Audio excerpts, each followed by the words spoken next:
Ladies and gentlemen, I'm happy to be able to tell you a little bit about the history of philanthropy and foundations, of course, most specifically in Europe.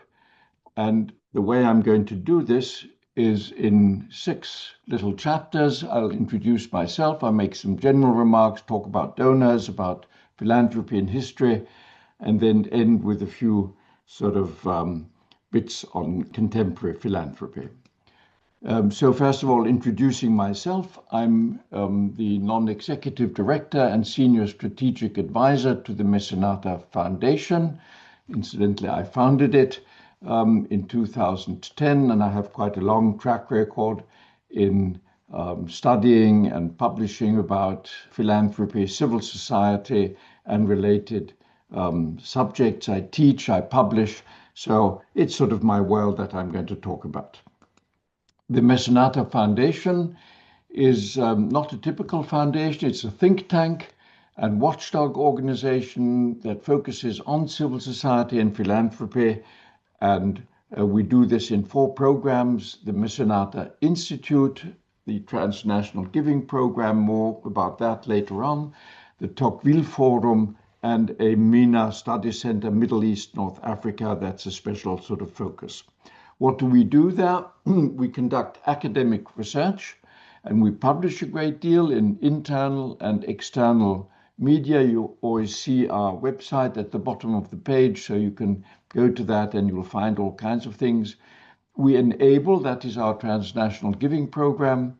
We have a large library where we collect publications about the subjects we're interested in. We inform by way of our website, our social media, our newsletter, press releases, and what have you. And we intervene in developments in the legal framework, political framework, in projects by helping to move the issue of civil society and philanthropy as the necessary prerequisites of an open society. That is our great idea. The gentleman you see here in the picture is a man called Maecenas, who lived 2,000 years ago in ancient Rome. And he was a great philanthropist. He was also a statesman. And so we chose him as our sort of patron and namesgiver.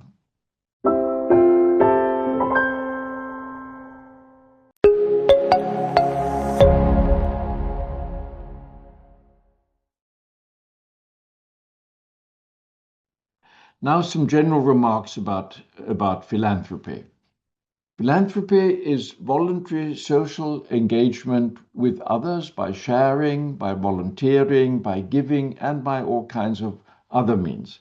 One of the earliest people in history who used the word philanthropy was Socrates, a Greek philosopher, who said, "I am a philanthropist because I share my wisdom with my listeners free of charge."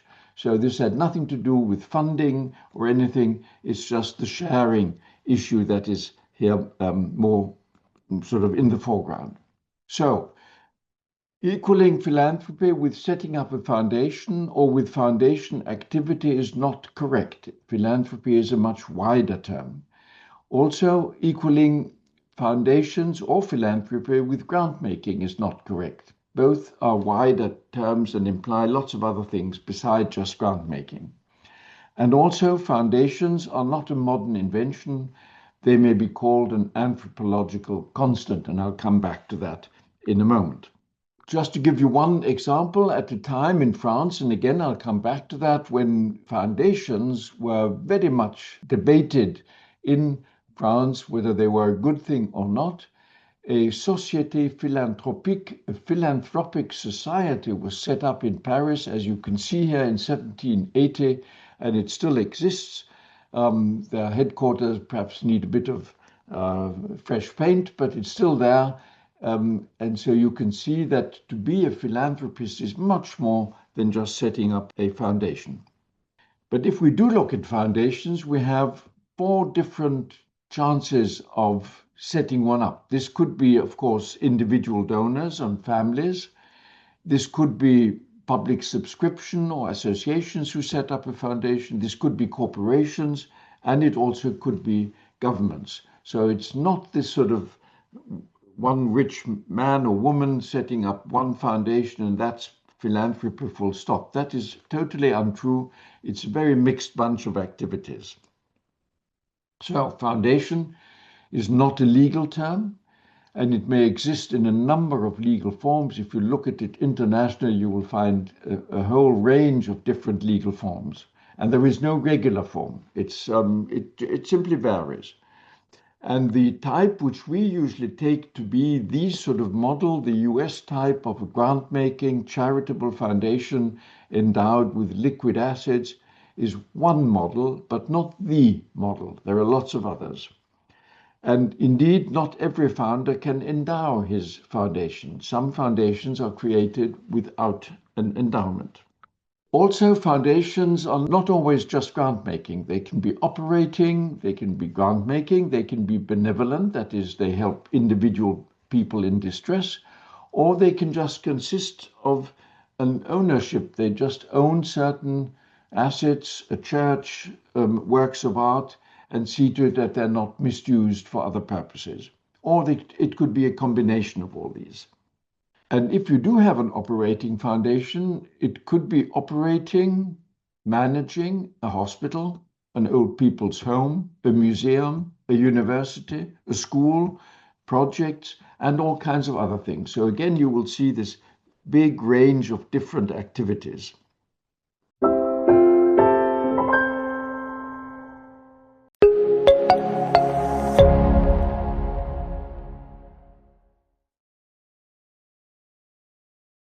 So in order to get a little more of a feeling for all this, let's have a look at some donors.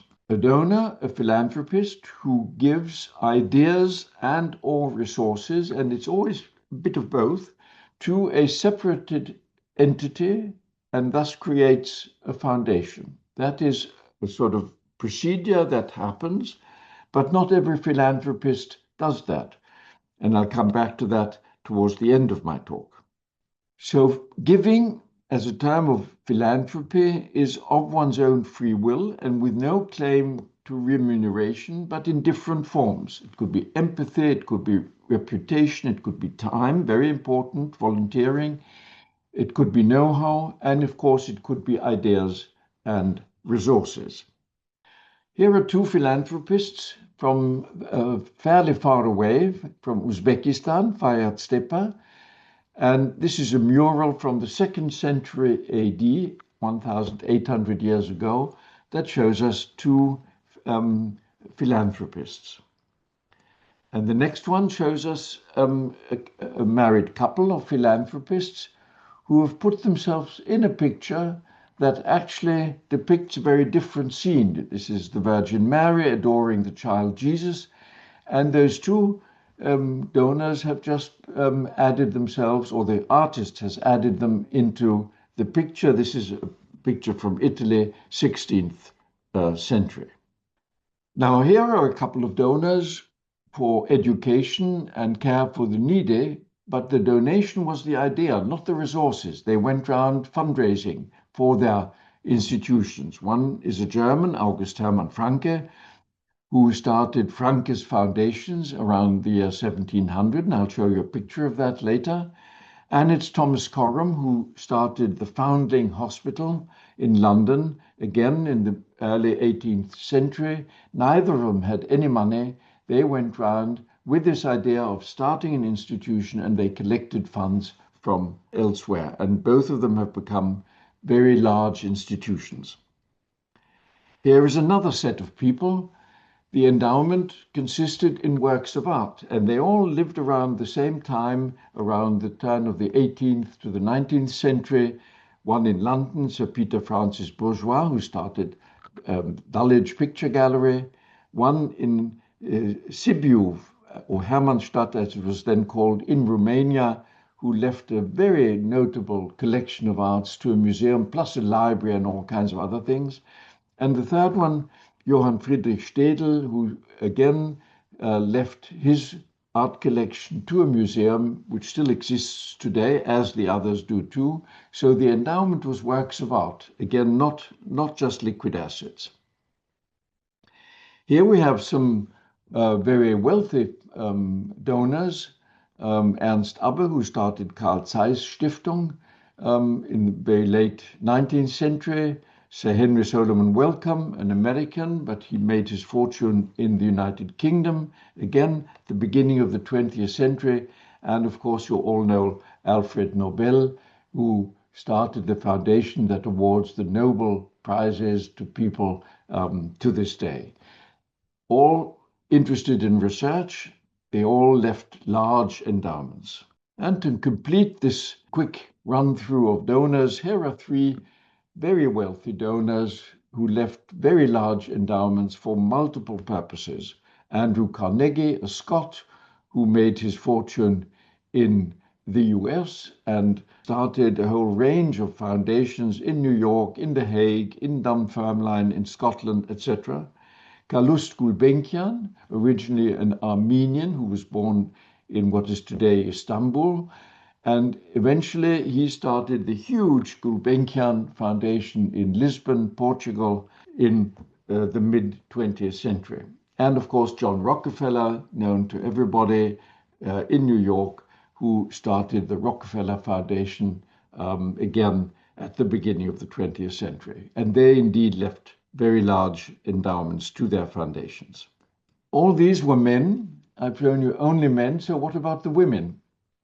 Up to the late 20th century, female donors were very rare indeed. This was due to the general situation of women in society, and it's only really fairly recently that women have become important donors. But there is one, or there are a few exceptions, and one is a woman who lived around AD 100, Plancia Magna, and she donated the city gate and other things at a town called Perge in Asia Minor, now in Turkey.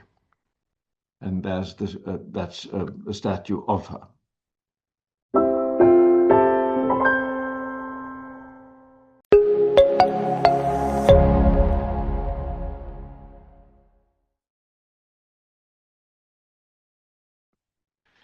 So now let's look a little bit at philanthropy in history.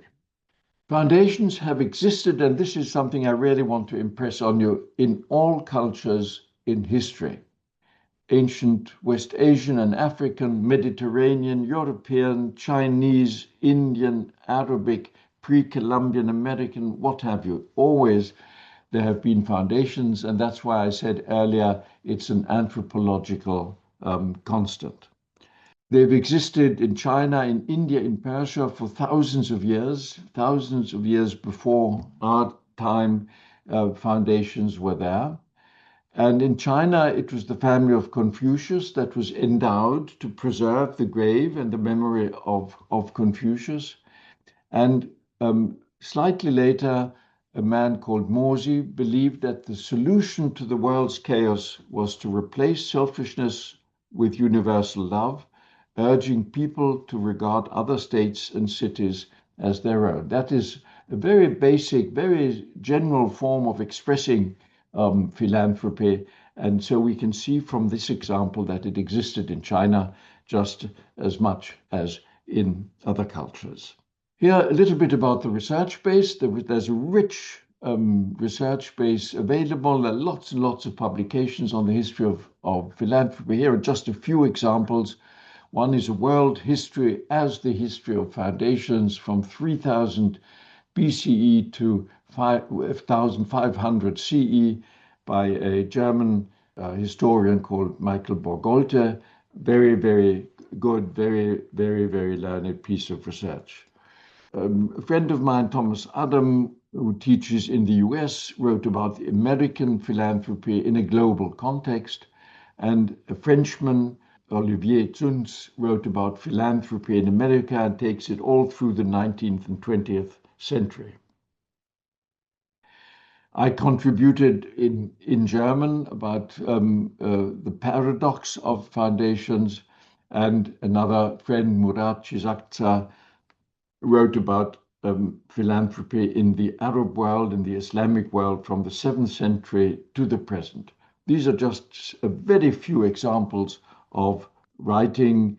So there's a rich treasure there that you can touch onto.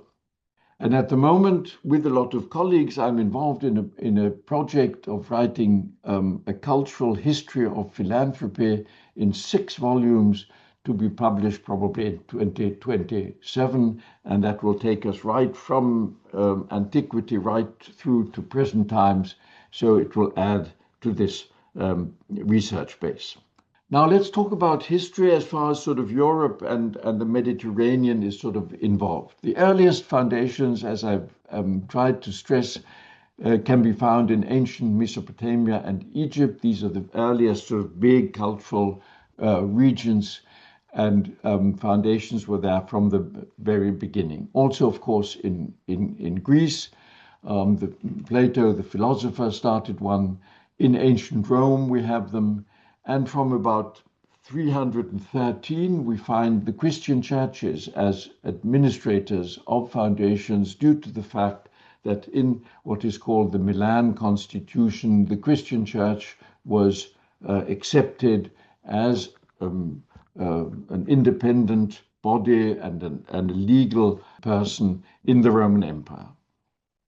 Another Roman Empire, 200 years later, collected Roman law in what is called the Codex Justinianus, and he defined the purposes of foundations. And the amazing thing is, with one exception, it's the same kind of purposes that we would define for foundations. The one exception is that he defined giving shelter and a bed to travelers as a foundation. Now, of course, modern hotel businesses would love to be tax exempt as charitable, but obviously times have changed, so they have to pay taxes. This bit of Roman law is also the base of foundations in Islam. The foundation is called Waqf. Waqf is the plural. And this is the occasion to tell you that in all Islamic countries, from Morocco to Indonesia, foundations have a very, very important role to play. There are lots and lots of them, and they are a very sort of crucial part of Muslim society. In Europe, we find foundations in the early Middle Ages, of course. Now, this is an example of a foundation. It's obviously a Roman theater. It was built in the year 2 BC, and we know very well who built it and who endowed it, because there's a stone sort of slab that gives us all the details. The interesting thing is, this is in Africa. This is Libya, and the dark blue you see there is the Mediterranean, but on the south side, and the light blue, of course, is the blue sky. And the theater is still there, so you could argue that the foundation is still in existence.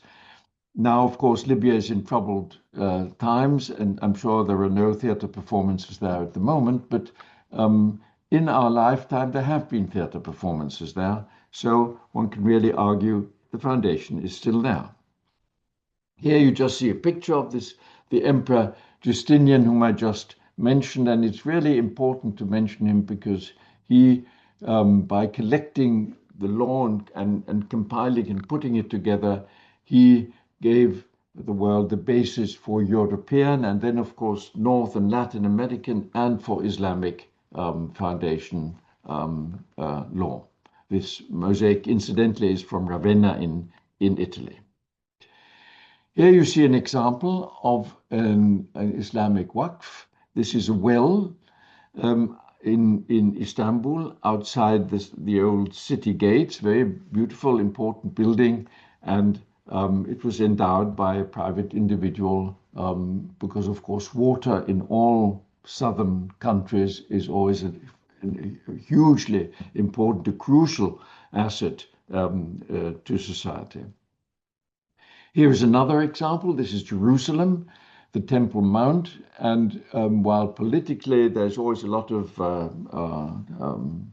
discourse about it, in terms of ownership, it belongs to a Waqf, or rather to a sort of conglomerate, and so the general Awqaf administration, the management, issues rules and regulations how you're supposed to behave on the Temple Mount.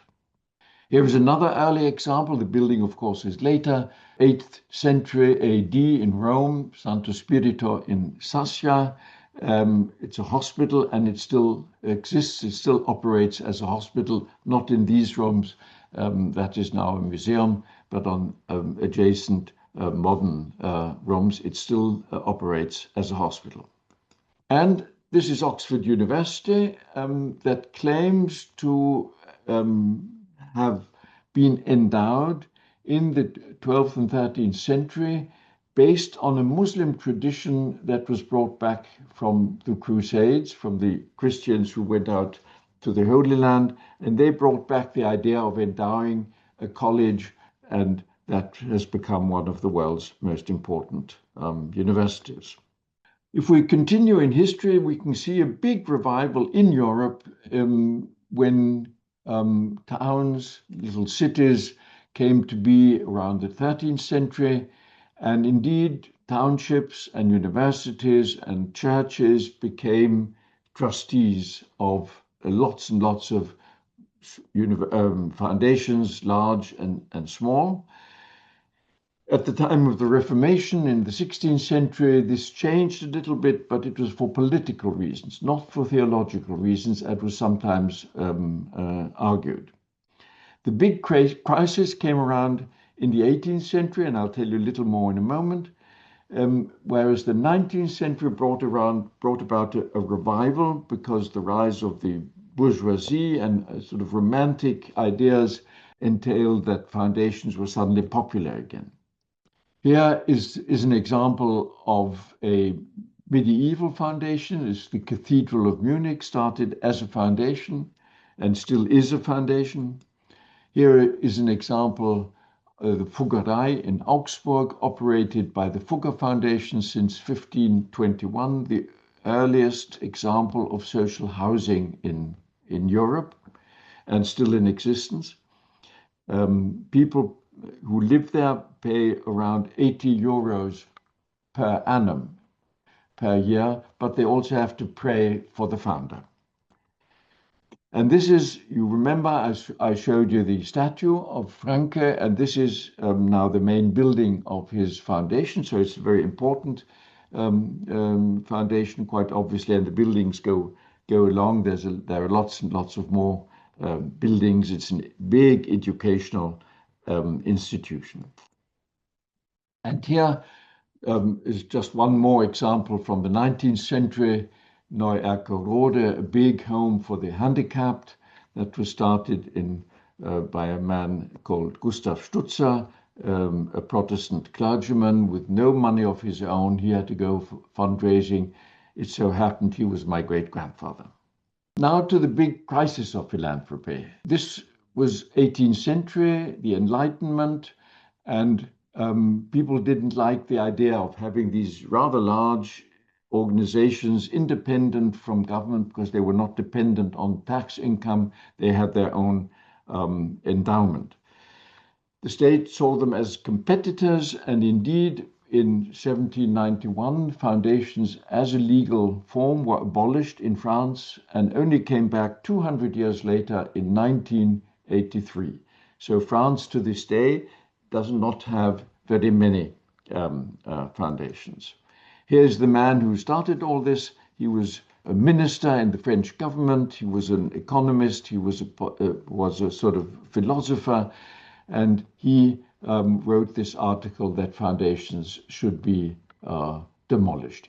We have another crisis we have to talk about. That's the crisis in Germany, much later in the 20th century, because we had a huge hyperinflation after World War I. So a lot of foundations lost their endowment, but we also have the rise of the welfare state, so that people felt foundations were really no longer necessary, and they became a very marginal part of society.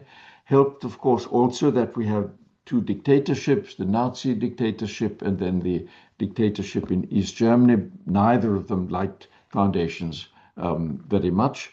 So in Germany, the revival has come in the 20th and 21st century. At that period, we were looking at the US because their foundations started on a very large scale at the end of the 19th century. And US type philanthropy became a role model worldwide.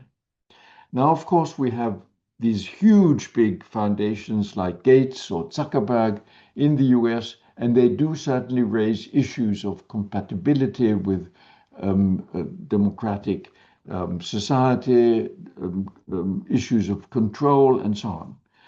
In Germany, on a much smaller scale, from the 1980s, we've seen a huge revival so that about 50% of foundations in Germany are actually younger than 20. Today, if we look around the world, philanthropy has again become a global phenomenon. There are very few countries that do not have any foundations at all. And so, of course, it's become an international issue to talk about.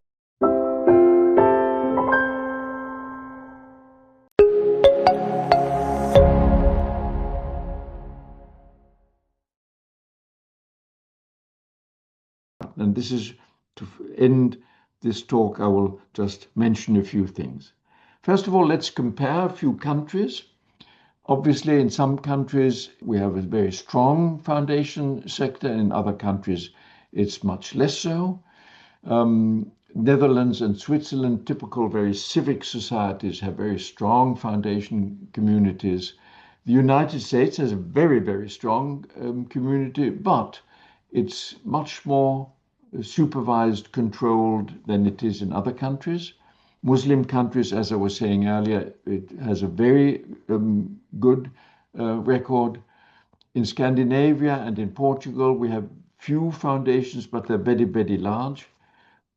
UK is pretty good. Germany is pretty good. In Italy, it's improved a lot over the last 30 years. There weren't very many foundations, but now it's improved a lot. In China, it's surprisingly good, whereas Austria, for instance, and France, for instance, are pretty poor. They don't have so many foundations. So you see, it's a very varied sort of picture.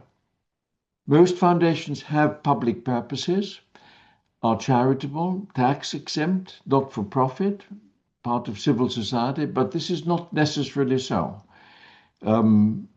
Trusts, a very specific type of foundations, are quite often not charitable. In Germany, about 95% are charitable. In Switzerland and the Netherlands, it's probably much less. In France, it's probably 100% because others are not permitted. In the UK, it's probably around 75%. In Austria, far less. It's certainly less than 50%. And in the US, again, it's approximately 100%. And if we talk about certain countries, usually small countries, Liechtenstein, the Channel Islands, the West Indies, there we have lots and lots of non-charitable foundations and trusts that are there to support the family of the original founder. Is philanthropy going European or even global? Yes, certainly, because civil society organizations are involved in projects worldwide, and they need to fundraise worldwide, and donors wish to donate worldwide. So there's a lot going on in international and internationalization of philanthropy and of foundations. The EU has taken up, the European Union has taken this up. It's interested, and at the European level, we have had an umbrella organizations for foundations now for a long time, since 1989. That is what was the European Foundation and is now Philea. And just to give you one example of a transnational foundation initiative, that is the Transnational Giving Program, Transnational Giving Europe. And you will find it when you get the slides. You can call on that. With 20-odd foundations all over Europe who are members of a network to enable people to donate to beneficiaries outside their countries of residence. And here are just a few of the beneficiaries, very large institutions like the United Nations World Food Programme, but also little grassroots organization, Lesvos Solidarity, on a Greek island. And the beneficiaries are worldwide. So finally, what about foundations in modern society? And I'm now, of course, talking about charitable foundations. They are part of civil society as opposed to the market and the state, because we believe in a setup of society with three arenas. M is the human being, in the middle, man, so to speak, and woman, of course, who go out and do things together in the context of a state, of the market, or of civil society. And I will show you how foundations are part of this civil society arena. These are different functions of civil society, 8 different functions, a methodology originally developed by the EU, and then we have sort of enlarged on that over the years. And of these 8, you will find foundations in 7 of them. Self-help is an activity that you can hardly imagine as a foundation activity, but in all the others, you will find foundations, intermediaries most, because that is the grant-making foundations, service providers. I was telling you about hospitals and museums, etc. But also in the other areas, we will find foundations within civil society as very active components and actors. Now, this, of course, has led to criticism. It's not just beautiful. We've had quite a lot of criticisms. At Stanford University, Robert Reich and others have argued that foundations don't really fit with a democracy because it's too much power in one hand. There have been people, Marlene Engelhorn, an Austrian who was an heiress, and she said donors should rather pay more taxes than start their own foundations.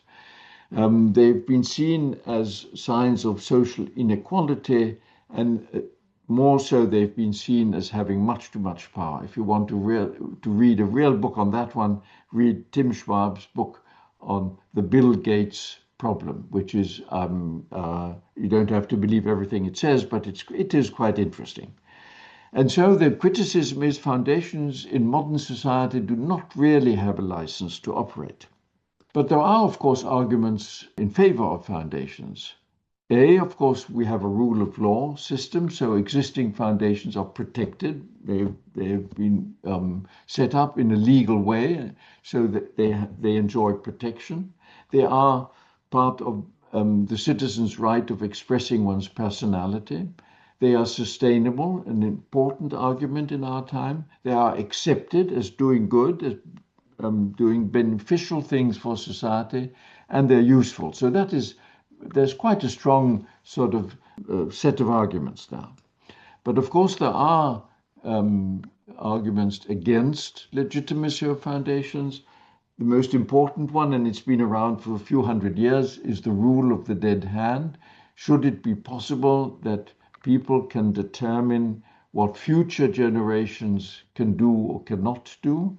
And of course, there is something in that.